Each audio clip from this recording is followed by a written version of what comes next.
Selamat pagi anak-anak, bagaimana kabar kalian hari ini? Semoga kalian di rumah dalam keadaan baik-baik saja ya. Hari ini kita belajar PKN tentang peristiwa proklamasi kemerdekaan Indonesia. Nah, bagaimana apakah kalian sudah siap mendengarkan penjelasan dari Ibu? Kita langsung saja ya. Sekarang kita akan membahas tentang peristiwa proklamasi kemerdekaan Indonesia. Materinya ada di buku tema 5 halaman 44 sampai 45 dan halaman 50.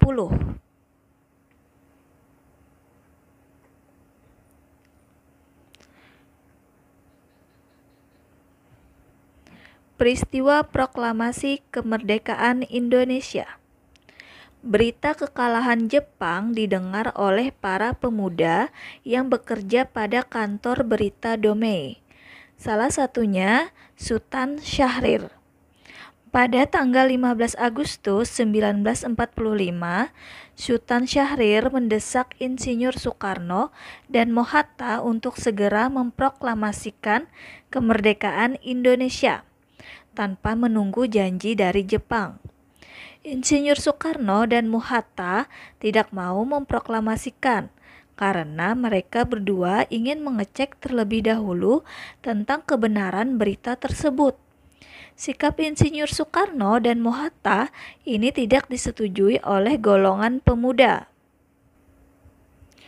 Oleh karena itu, golongan pemuda kemudian mengadakan rapat di ruang lembaga bakteriologi di Jalan Pegangsaan Timur, Jakarta. Hasil rapat itu kemudian disampaikan kepada Insinyur Soekarno oleh Wikana dan Darwis supaya Insinyur Soekarno pada tanggal 16 Agustus 1945 memproklamasikan kemerdekaan. Golongan tua ini tetap menghendaki agar proklamasi kemerdekaan dibahas dalam rapat PPKI dahulu. Terjadilah ketegangan akibat pertentangan pendapat antara golongan tua dan golongan pemuda. Untuk menghindari hal-hal yang tidak diinginkan, terutama gangguan dari pihak Jepang, maka pada tanggal 16 Agustus 1945, 3 tokoh pemuda terdiri atas Sukarni, Yusuf Kunto, dan Singgih merasa perlu mengamankan Insinyur Soekarno dan Mohatta. Tempat yang dipilih untuk mengamankan Soekarno dan Hatta adalah di Rengas Dengklok.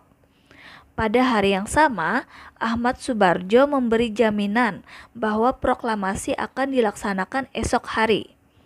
Yusuf Kunto lalu mengantar Ahmad Subarjo ke Rengas Dengklok untuk menjemput Soekarno dan Hatta. Sesampainya di Jakarta, Soekarno Hatta menuju rumah Laksamana Maida untuk segera mengadakan musyawarah guna merumuskan naskah proklamasi kemerdekaan. Setelah selesai merumuskan teks proklamasi, kemudian teks proklamasi tersebut dibacakan di hadapan tokoh-tokoh yang hadir dalam rapat. Pada waktu itu muncul persoalan tentang siapa yang akan menandatangani naskah proklamasi. Namun, usul Soekarno ditolak oleh golongan pemuda. Sukarni mengusulkan agar yang menandatangani naskah proklamasi cukup Soekarno dan Hatta atas nama bangsa Indonesia. Usulan Sukarni ini disetujui oleh seluruh yang hadir. Tepat pada pukul 10 waktu Indonesia Barat, hari Jumat, tanggal 17 Agustus 1945, proklamasi kemerdekaan Indonesia dibacakan oleh Soekarno di Jalan Pegangsaan Timur nomor 56 Jakarta.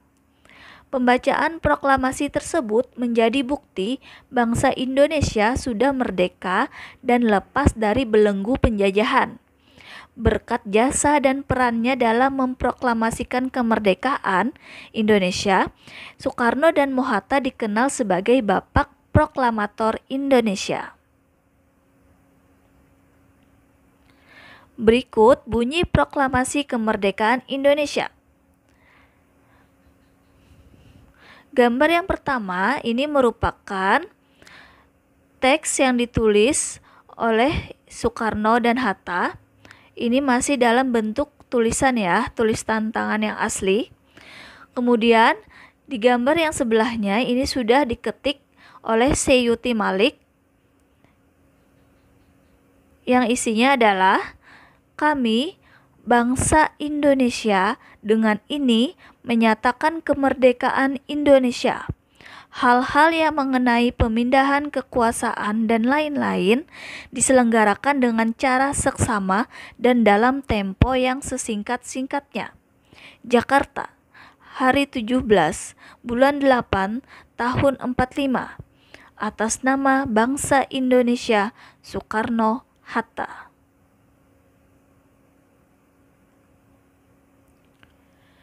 Bersatu untuk Indonesia makmur.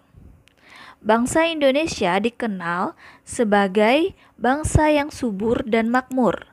Berbagai jenis tumbuhan, sayuran, dan buah-buahan dapat hidup dengan subur di tanah Indonesia.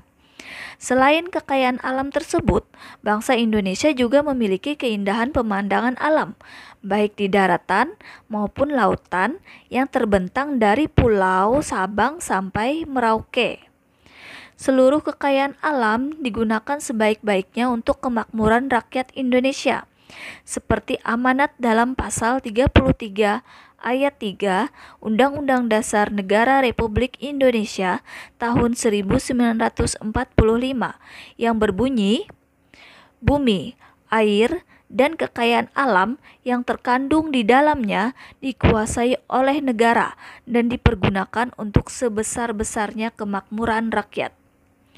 Oleh karena itu, seluruh bangsa Indonesia harus bersatu, mengelola kekayaan alam untuk digunakan memenuhi kebutuhan masyarakat, sehingga tercipta kehidupan yang adil, makmur, dan sejahtera.